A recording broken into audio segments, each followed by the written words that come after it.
Welcome to the 77th Epilepsy Grand Round at GW. We started this series in 2013, so this is the 77th talk, and everything is archived online, so please go and watch the archive talks. And again, for any talk, as a reminder, if you'd like to obtain CME credit, there's a number at the end of this lecture that you can text to a phone number, and you'll get the CME certificate.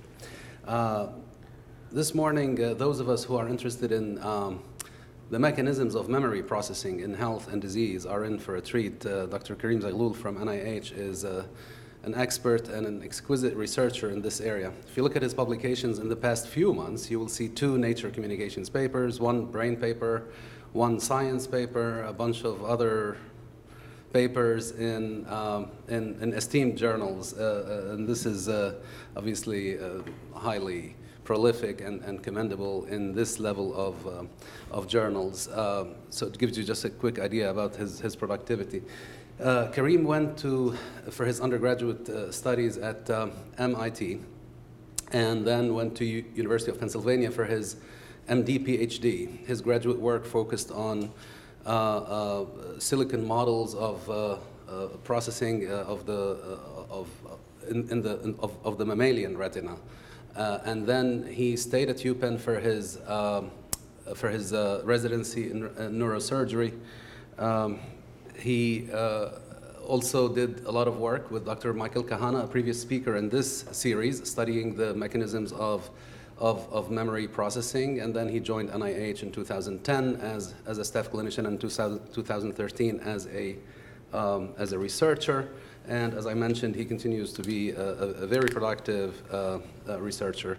Without further ado, Dr. Zaghloul. Okay, great. Thanks, Mohammed, for the introduction, and thank you guys all for attending here. It's a real honor to have the opportunity to present our work and to be here this morning. And I didn't know that you were keeping track of the number of epilepsy grand round speakers you had, but 77 seems like a good number. So I think initially I was told to go through some quick housekeeping slides for you guys. So I guess this is a reminder of upcoming events and where you can find the archive lectures. We have no financial disclosures. The learning objectives, so today, as Mohammed said, it's mostly going to be focused on hopefully giving you some insight into some of the mechanisms that underlie memory formation and retrieval in the human brain, and that's what most of the talk will be about. And then this is information about CMEs. And that's it. Okay, so my talk is titled Neural Mechanisms of Human Episodic Memory Formation. And so what I wanted to give you today was an overview of some of our recent work examining this specific question as far as which relates to how humans actually form memories and then how they retrieve memories. And so as everyone knows, memory is critical to our everyday experiences. Of course, everyone relies upon our memory. We rely upon our memories every day to not only form our own identities, but also we rely upon memories to imagine and to guide our future actions. And so the question is, how does this actually occur? And as you also know, there are many different types of memory within the human memory system. So there are things like implicit memories. And so this is an example of this, for instance, would be like the memory of riding a bike or tying your shoe. It's what we often refer to as a procedural memory. But then there are other types of memories known as declarative memories. So these are memories that you can explicitly recall. And these can be broken down into semantic memory. So this is the memory for facts or concepts, for instance, like who was the first president or where's your address. But then the memory that we're going to focus on today is a specific type of memory known as episodic memory. And so episodic memories are the memories for episodes or events that you've experienced at a particular time or place in the past. It's the memory, for example, of your first date or your last vacation. And it's argued that episodic memory is really best studied in humans. Humans are unique in their ability to use language, and so they can use language to explicitly describe a recollection, which is one of the key requirements of episodic memory. Now, in epilepsy, of course, we think about memory quite frequently, especially when we think about neuropsychological examinations before and after surgery. And oftentimes those examinations are a little bit simplistic, but one of the areas where we talk about in terms of memory is this idea of verbal memory or nonverbal memory. And what I'm going to contend to you is actually those are just small components of this larger concept of an episodic memory. And the reason that's the case is because one of the key features of episodic memory is that it is comprised both of the content of a memory but also its context. Every episodic memory involves a particular event at a particular time and place, the spatial temporal context of that particular memory. And so you need these features to basically tag a memory to distinguish one memory from another. And so that's one of the issues that we're going to explore today. And that's, I think, one of the issues that is relevant for patients with memory disorders. Okay. So the study of episodic memory, of course, is an active area of research, and it seems to involve a complex interaction among multiple structures in the brain. When you first experience an episode, you process information about both the content of that episode as well as the context of that episode in these cortical sensory areas and also in these cortical association areas. This information about content and context is then conveyed down to structures in the medial temporal lobe, like the entorhinal cortex and the hippocampal gyrus, and then ultimately this information is conveyed down to the hippocampus. And the hippocampus plays a critical role in actually integrating or linking this information together. It establishes relationships between these different components of an event, its content and its context. Now, the hippocampus in turn then communicates back with these medial temporal lobe structures, with these cortical association areas, and also with this with the prefrontal cortex. And all of this allows you to experience a new event and to encode it into memory and to organize these memories. Now, there's some evidence that suggests that when you retrieve a memory, you actually replay some of these patterns of neural activity. And so we're going to talk about that in the talk later on today. So as I said, we study episodic memory in the context of patients who have epilepsy. As everyone here knows, I don't really need to say all this.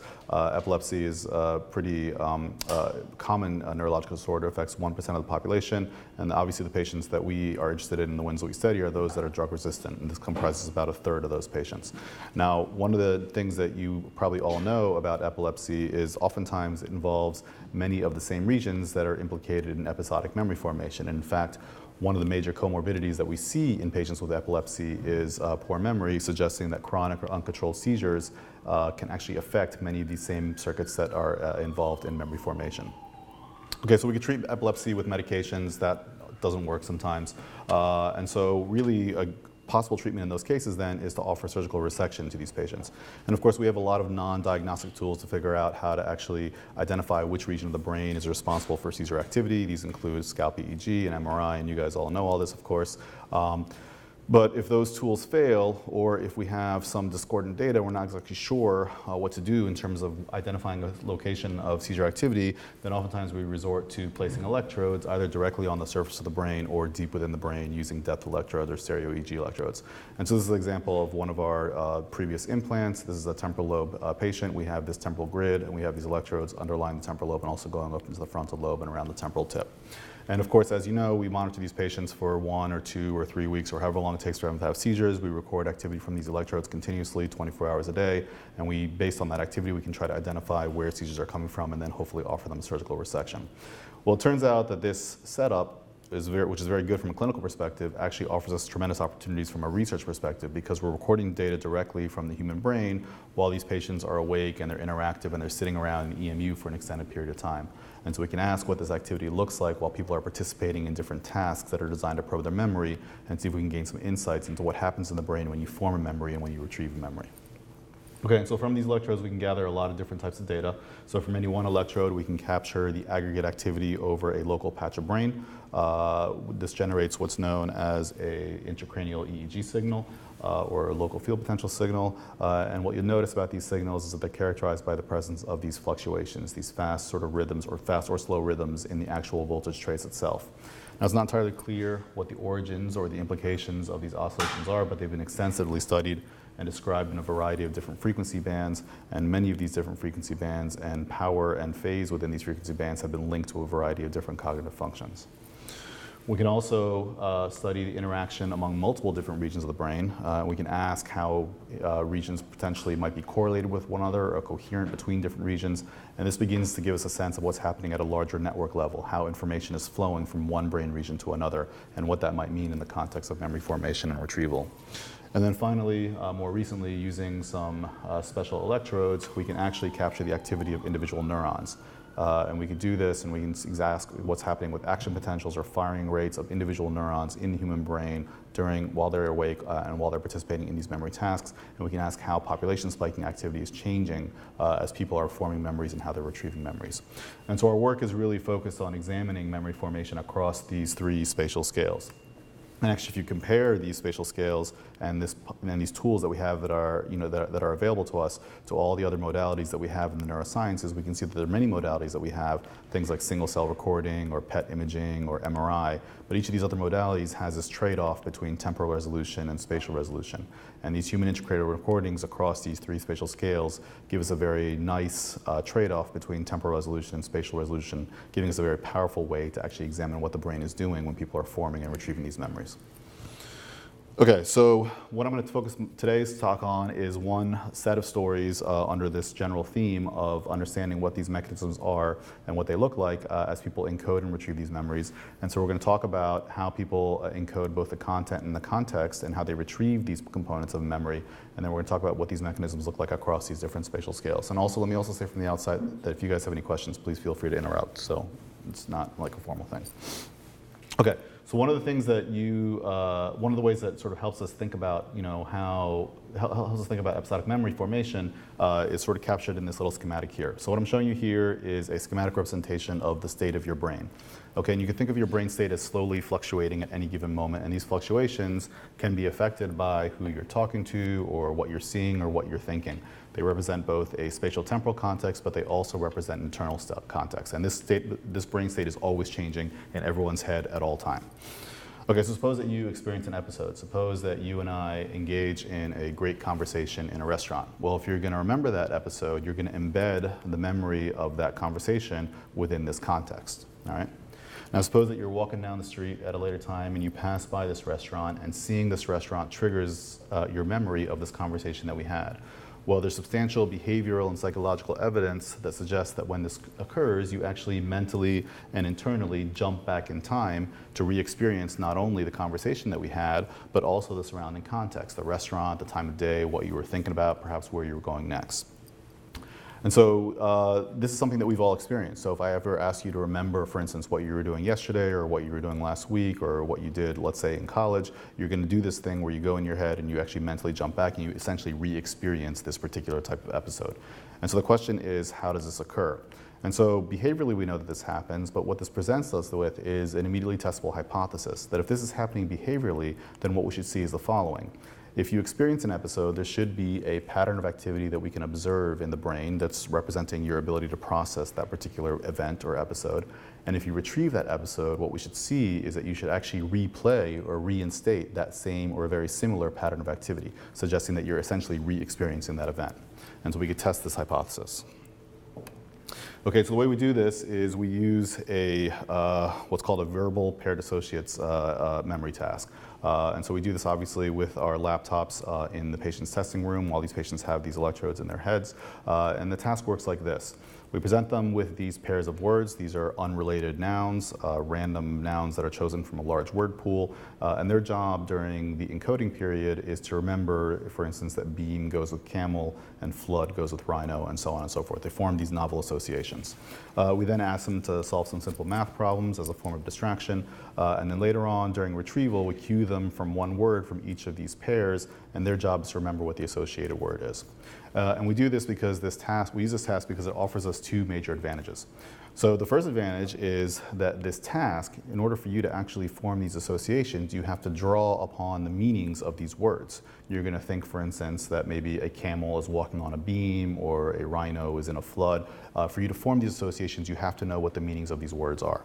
And we actually have behavioral evidence that this is actually true. So if you look, for example, at what happens when they correctly retrieve these word pairs tend to be more semantically related to one another. They are sort of more likely to be found in the literature near one another than word pairs that were not successfully retrieved.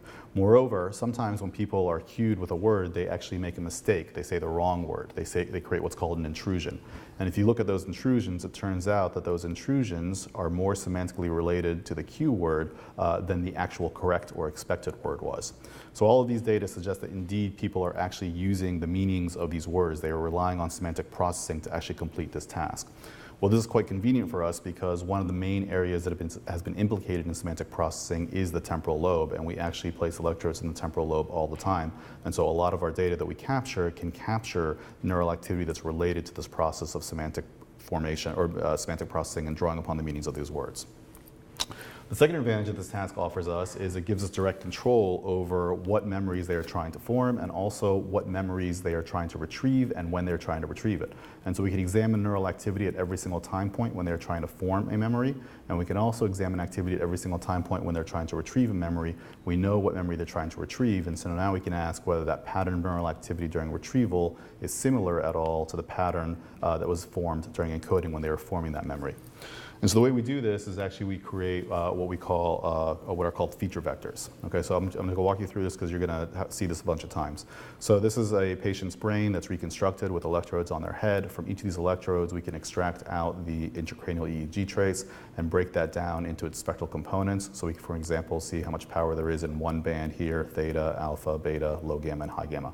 And we can do this for all electrodes, and this allows us to construct an entire vector. So these are all the activities across all of these electrodes, across all of these frequency bands. This gives us this distributed representation of the neural activity in the brain at one particular time point. We could use any type of neural activity to fill this vector. So we could use spiking data, for example, or we could use connections. We could use whatever we want, but we basically have some representation of the neural activity at every single time point. We do this at every single time point during encoding. We do this at every single time point during retrieval. And now we can ask how similar any one pattern at any one time point over here is similar to any one pattern at any one retrieval time point over here. And we do this for all combinations of times, and we create what we call a similarity map. Okay, so just to walk you through what this map is telling you, what we're looking at here on the x-axis is every single time point during retrieval until the time that they vocalize their response. At the y-axis is every single time point during encoding, beginning with when the word pairs come on the screen, and the color of each pixel tells us the extent to which that pattern of activity at that encoding time is similar to that pattern of activity at that retrieval time, okay?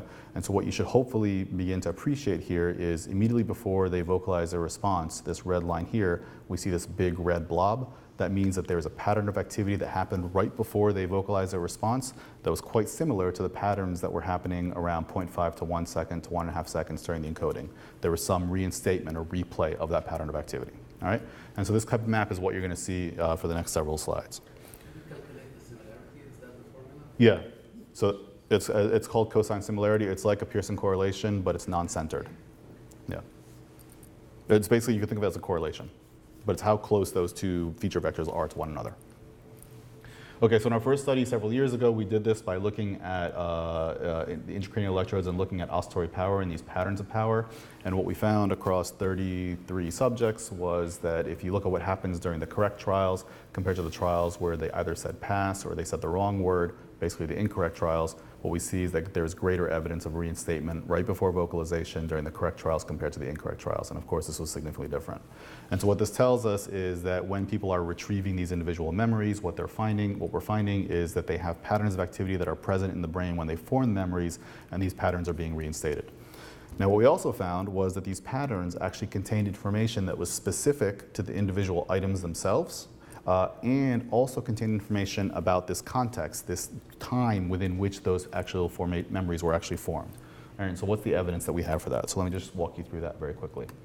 So what I'm showing you here is a single list from the experiment. So again, we have what happens during encoding is you form these associations between these novel word pairs, and then this is what happens during retrieval. We'll call the red trials the correct trials and the blue trials the incorrect trials. So here they form an association between orange and navy. Here, when they were cued with orange, they actually said navy. And as I said, the first thing that we did is we asked what this pattern of activity looks like over here and how similar it was to this activity over here, and we found that across all the correct trials we see this clear pattern of reinstatement that occurs. Now, as a empiric null distribution, we can actually compare the activity during this encoding period to any retrieval period, right? And as you'd expect, you see that there's no real evidence of similarity. In other words, it's basically any single retrieval trial is not going to be necessarily related to every single encoding trial. We have to actually match up the correct encoding trial with the correct retrieval trial. If we look at what happens at just the correct encoding trials to any correct retrieval trial, so we're going to take the activity from this encoding trial and match it up with any red trial anywhere in the experiment, we get much smaller reinstatement. And in fact, even if we take the activity from this one correct encoding trial and match it up to the adjacent guy, so instead of looking at what happens during the Q of orange, we look at what happens to the Q of honest, we see much less reinstatement as well. In fact, as we shuffle our data more and more and more, we get less and less reinstatement. And so these data are telling us two things. Number one, they're telling us that when we see this pattern of a reinstatement, it's actually specific to the individual association itself. And number two, because we get this progressive decrease in the amount of reinstatement or correlations that we see with more and more shuffling, it suggests that there's some element of time that might be involved. If we go back to our schematic, remember what I told you was that when you remember this conversation that we had in the restaurant, you're going to jump back in time and you're going to re-experience not only the conversation but also the time points about it. And the other thing I told you about, the other thing I said was that these brain states are slowly fluctuating. And so we actually find evidence for both of these things in these data. So first of all, if you look at what happens to these patterns of activity as we move from one item to the next throughout the entire experiment, what we see is that they become less and less similar. They slowly shift with time. So what we're doing here is we're taking the relationship between the pattern of activity here and its adjacent period, that's 5 seconds later, or the next period 10 seconds later, or the next period 15 seconds later, and we ask how similar those patterns are to one another. And as we go out further and further and further in time, over seconds or over minutes, those patterns become less similar. There's this slow drift in the data that we're observing. But the other thing that we had said, based on the behavior, is that when you jump back in time, you should basically not only capture the activity related to this particular item, but you should also capture activity about this drifting time point. And so what that means is if I look at the activity over here, it should be the most similar to this point over here, but it should be a little bit less similar to this point over here and a little bit less similar to this point over here, and same thing in the backward direction. And in fact, for the correct trials, that's exactly what we see. We see that there's information that we have in these patterns of activity are capturing information about both the particular item as well as this context signal that's actually very important to memory encoding. If you look at what happens during the incorrect trial, so for instance, this trial over here, if we see what happens, first of all, they don't go back and they recover this period of time. They only actually have activity that is similar to the thing that happened most closely in time. Okay, so here in bishop, they would have jumped back to pencil bishop. That would have been 0. That's not that similar. If they jump back to 0 plus 1, so the next trial over, or 0 plus 2, you see it's becoming more and more similar. That's because this drifting signal in the data is becoming more and more similar to this time point of testing over here. Okay? Yeah? One thing we haven't stressed enough is the location where the similarity is maximum. Yeah, so it's mostly temporal lobe. Lateral temporal? Yeah, yeah. And the reason that is because I think that as I said, this is a verbal paired associates task which draws upon the memories or on the meanings of these words. And so the processing that's actually taking place when you process these words is in these semantic networks. And one of the areas that's very implicated in the semantic network is the anterior temporal lobe. And so I think if you were to do the same experiment with pictures or with auditory cues, you would see similar patterns of reinstatement, but it would be happening in, let's say, cortical sensory areas associated with visual processing or with auditory processing. Yeah. It would be interesting to see what happens after anterior temporal lobe. Yeah. So, and we've done that to some extent with a different study that I could tell you about later if you want, but we've seen that. Yeah. Are there any catch trials there as well, like words that were not shown before, cues that were not shown before? No, they're all just cues that they've seen. Yeah. There is no option of saying this is family or unfamily or word. The only option is to say either what the word is or say pass. Yeah. Okay, so these data, I think, like I said, are telling us two important things. First of all, when you actually retrieve a memory, you're retrieving the particular information about the content of that memory, but you're also retrieving information about the time during which that memory occurred, this temporal context. And so let me just spend a couple minutes talking about temporal context. So as I said, temporal context is actually very important for memory, and you guys use it all the time, and you might not even realize that you're using it. But the way it works is the following.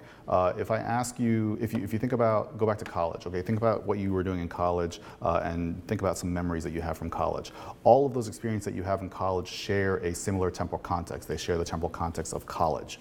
And the reason that's actually relevant is because when I ask you to go back and retrieve a memory from college, you might retrieve one memory, but by retrieving that memory, you're also retrieving that context, college. And by retrieving that context, college, it actually triggers you to remember other things that happen in college. So shared temporal contexts allow you to retrieve memories that actually have shared temporal contexts that happened around the same time. So this is a very good way for people to actually remember different items that happened around the same times in their lives or in the day.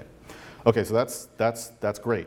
However, there's a downside, which is that if you have two memories that have a shared temporal context, then it's possible that you might get confused between them because they actually have a very similar context, which might actually make you remember the wrong thing. And so here's how this would work with the neural data.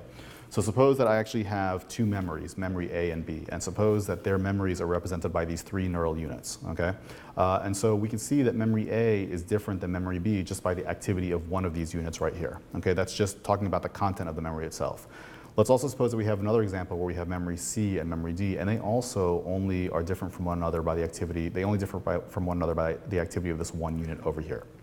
And so one can argue that basically for you to be able to distinguish between memory A and memory B is just as easy or just as hard as your ability to distinguish memory C from memory D.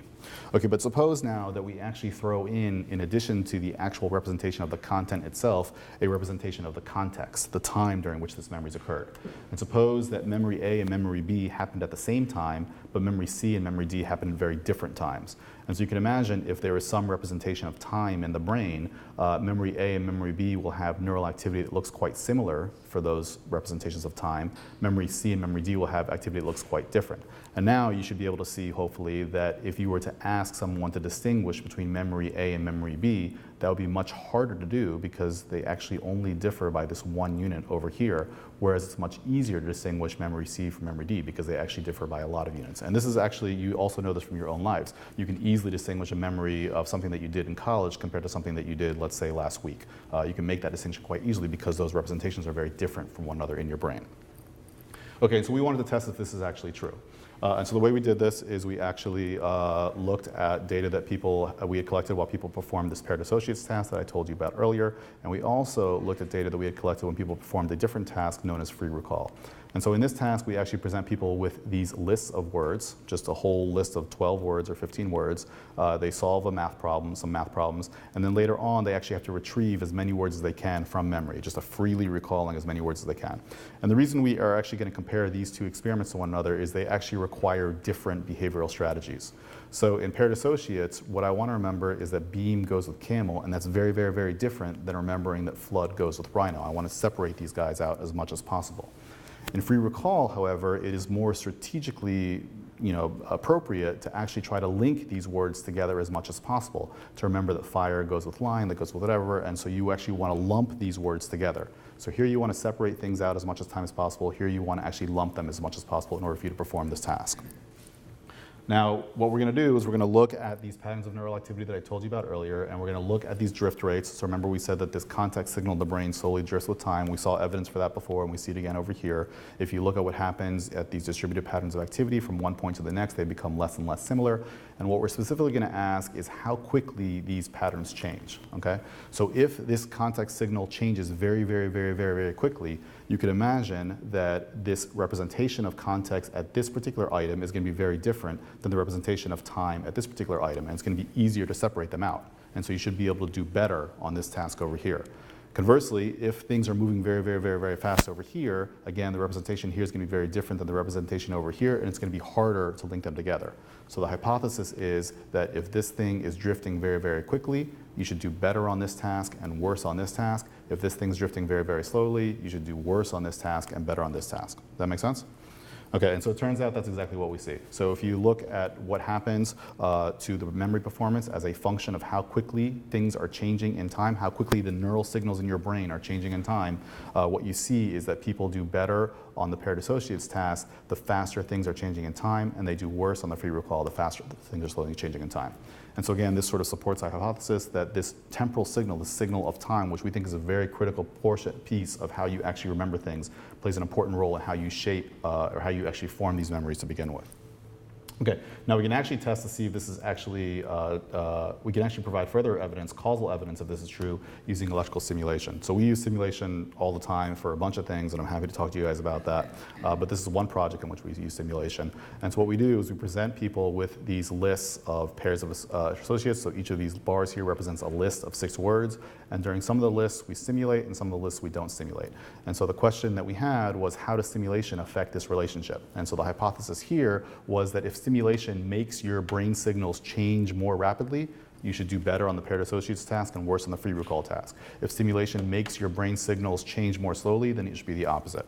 And in fact, again, that's exactly what we saw. So when we actually simulate different lists, if the simulation caused the drift rates to become faster, people did better on the paired associates task and worse on the free recall task. And then the exact opposite. If they were slower, if the simulation caused the drift rates to be slower, they did worse on the paired associates task and better on the free recall task. And so I did all this to show you guys that there is a very crucial component of memory known as context, temporal context, which actually shapes our ability to form memories and retrieve memories. And we don't really think about it that much, but it's actually a very critical piece to this whole idea of episodic memory. Okay. Just a quick question. Yeah. The location of the stimulation and the frequency? So that didn't matter. Yeah, so most of the frequencies that we use were 100 hertz. Sometimes we use 50 hertz. Most of them were lateral temporal cortex. Some of them were a little bit deeper. It turns out, and so I have a whole talk about simulation, but basically we don't know what simulation does at all. But the best idea that I have about simulation at this point is the only way that we've been able to use it in a way that actually affects behavior is when stimulation actually disrupts processing in some way. And so whether you use 100 hertz or 50 hertz simulation in the lateral temporal cortex or the medial temporal cortex, you're basically disrupting neural activity. And that essentially, in my mind, is making your brain state at one point in time look very different than the brain state at another point in time if you simulate between them. So your brain is moving along nicely, nice and happy, and then you stimulate, and then all of a sudden everything changes. And now these brain states look very different than one another. And so I think that's the explanation for what we're seeing over here. That being said, we are doing a lot of work trying to figure out how simulation actually affects brain states and neural activity, and I can talk to you about that after if you want. How about the duration? So the duration was about, it was a 4 point something seconds. It was a pulse of 50 hertz, yeah. I think it's 4.6 something seconds. We chose it because that was the length of, the length of visual stimulus, yeah. Okay. All right, so we talked about context, so let's go back to content now. Okay, so I told you earlier the story about the fact that, when you actually look at these distributed patterns of activity across these larger brain regions, you get this pattern of reinstatement that reemerges, okay? And so now the next thing we wanted to do is ask, okay, is this true at the smallest spatial scale? And so we're going to look at what happens at individual neurons. Okay, and so one of the things that we do, not in all of our surgeries, but in some of our surgeries, is actually we place these microelectrode arrays. And so these are arrays of 10 by 10 microelectrodes. They're known as a Utah array. You guys might know this already.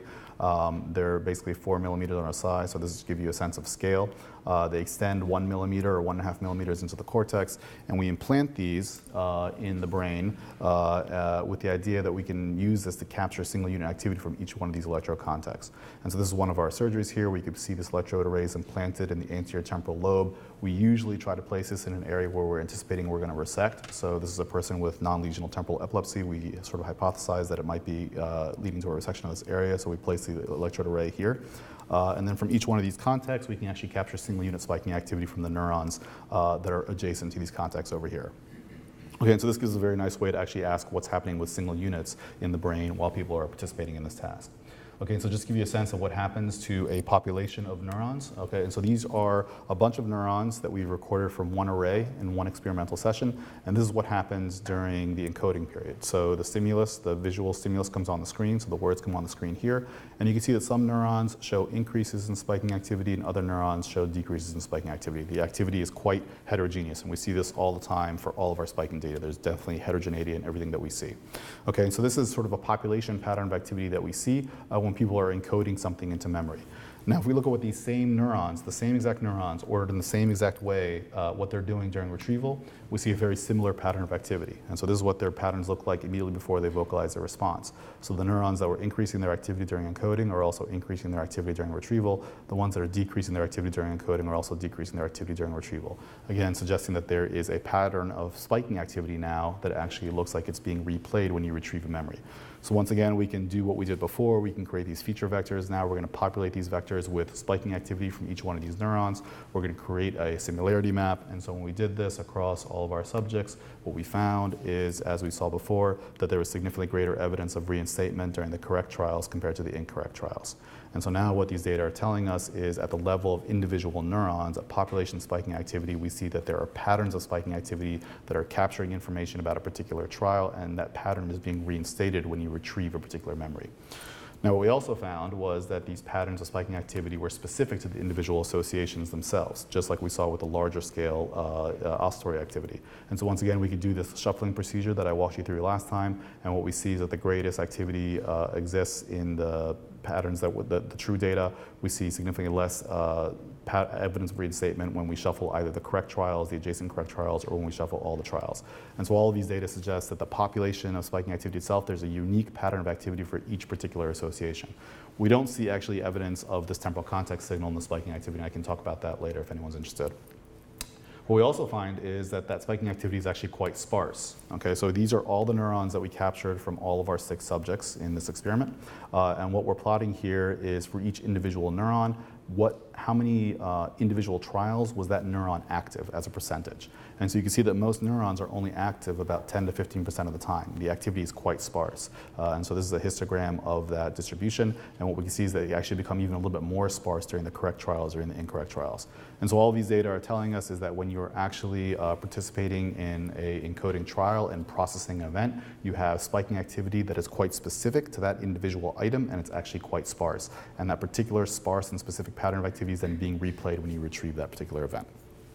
Okay? Okay, so all of this that I've told you about, I think what Mohammed was asking earlier as far as where this happens in the brain, all of this is telling you that these patterns of activity that we're seeing largely in these temporal lobe regions that are responsible for semantic processing are being replayed when you actually retrieve a verbal memory. Okay, but it doesn't actually still address the question of how this actually occurs. Okay, and so if we go back to our little model here, remember what we had said is that you process information about whatever event that you're thinking about or experiencing in these cortical association areas. In this case, we were processing words, and so we're processing information in these semantic processing areas in the temporal lobe. This information is then carried down to or conveyed down to the medial temporal lobe structures like the hippocampus and these parahippocampal structures over here. And ultimately, this allows you to form these memories, and then you retrieve these memories, okay? And so the question is, how do you actually retrieve these memories? How do you actually reinstate? Like, what gives rise to this process of reinstatement? And there's good evidence to suggest that this process of reinstating, replaying these patterns of activity in the brain relies on this interaction between these cortical association areas and these medial temporal lobe structures. And so here's some of the evidence for that. What I'm showing you here is a schematic diagram of a concept known as a place cell. You guys probably all know this. Okay, so place cells are neurons that they've identified in the medial temporal lobe in rodents as rodents move along different tracks or in different environments. And the place cell is characterized by the fact that it actually fires when the rodent or the rat traverses a particular place. That's why they're called a place cell. And so if you have a rat moving along a track of, let's say, different, they're colored here just for representation purposes, but as a rat moves along a track of different locations, then you're gonna have different neurons corresponding to the place field of each of those locations fire in order, okay? And so you can decode the position of the rat based on the firing of these individual cells.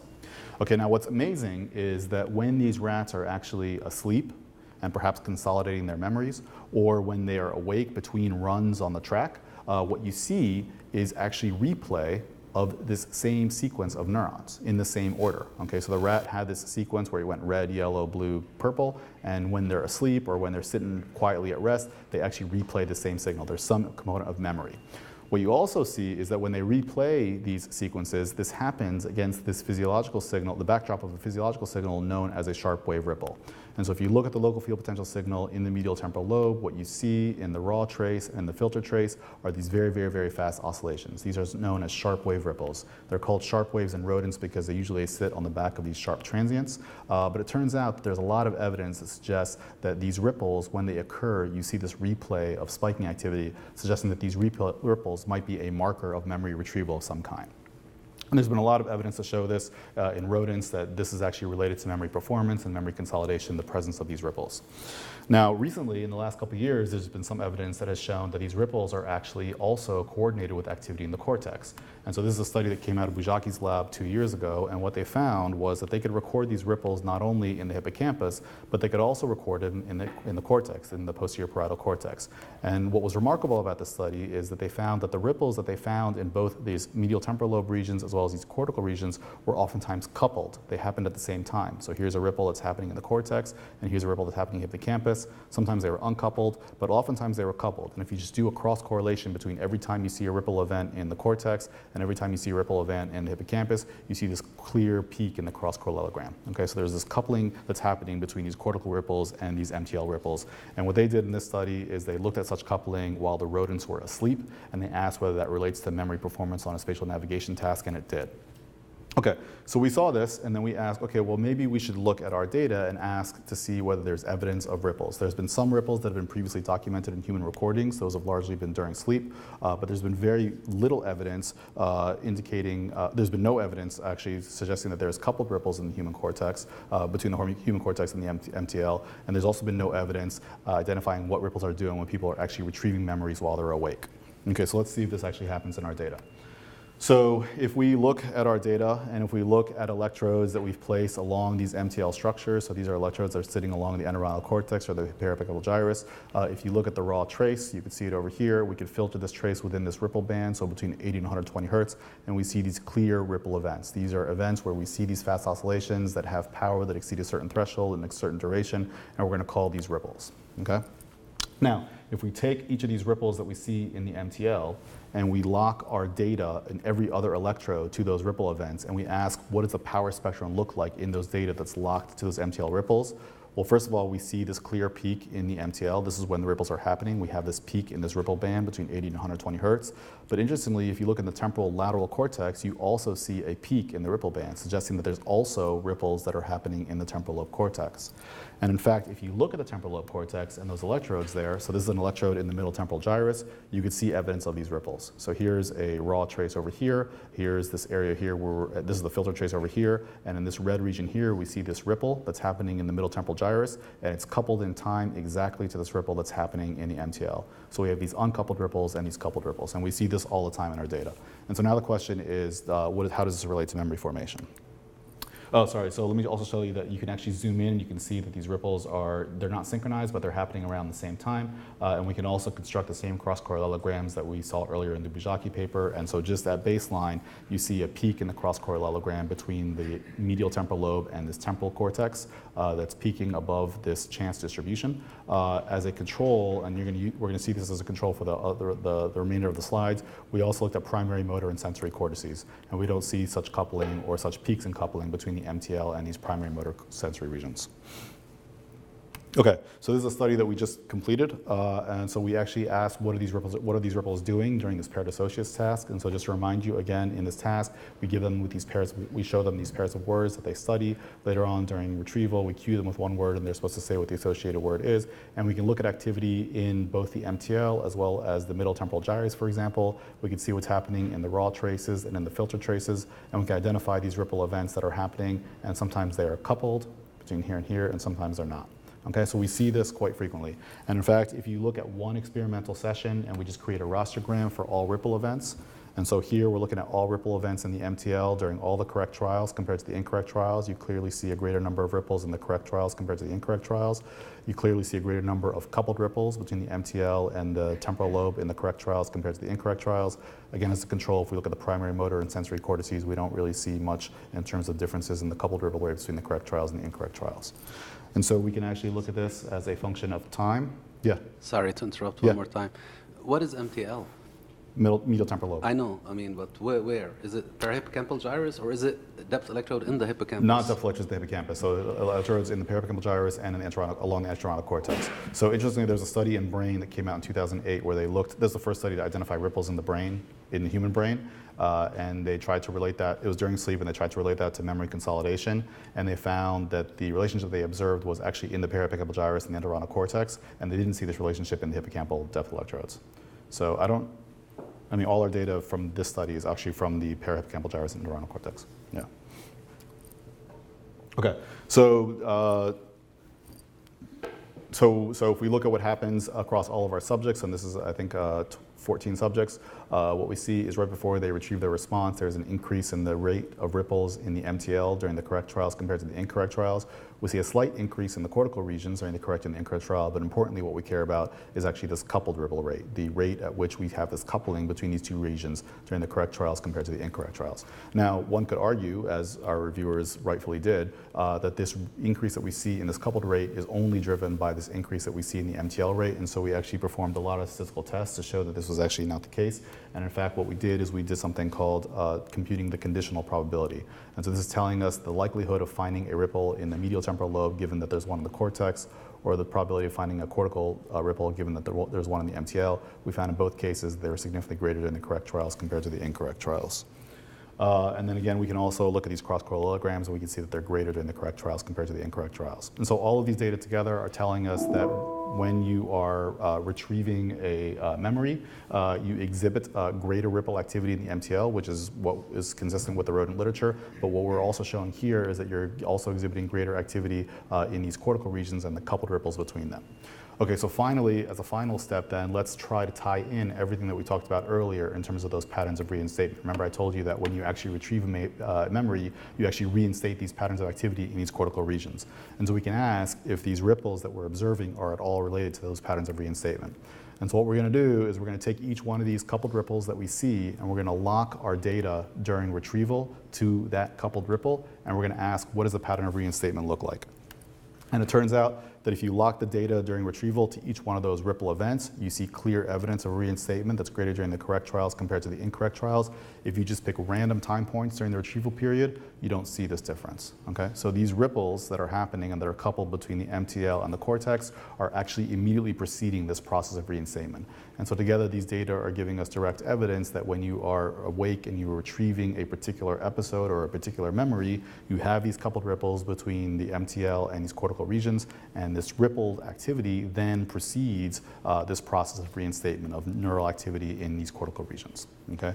And suggests that these ripples might be the neural substrate by which this interaction between the MTL and the cortex is actually taking place. Okay, so finally, just to give you one small piece of how we're moving this forward, as I said, we're very interested in this story regarding ripples, and we actually have at our disposal activity across these different spatial scales. And so one obvious question is what's actually happening during these ripple events. And so as I showed you earlier, we can place these microelectrodes on the cortex and we can record spiking activity. And so the first question we wanted to ask is what happens to the spiking activity when we see these ripple events. And so just to give you one example of this, and so this is an electrode that we're recording in the middle temporal gyrus. This is a MTL electrode. You can see that there's like ripple events that are happening in the two regions that are right next to each other. And then if we look at a microelectrode array that's sitting right below these three MTG electrodes, these middle temporal gyrus electrodes, this is one of our Utah arrays with all the units.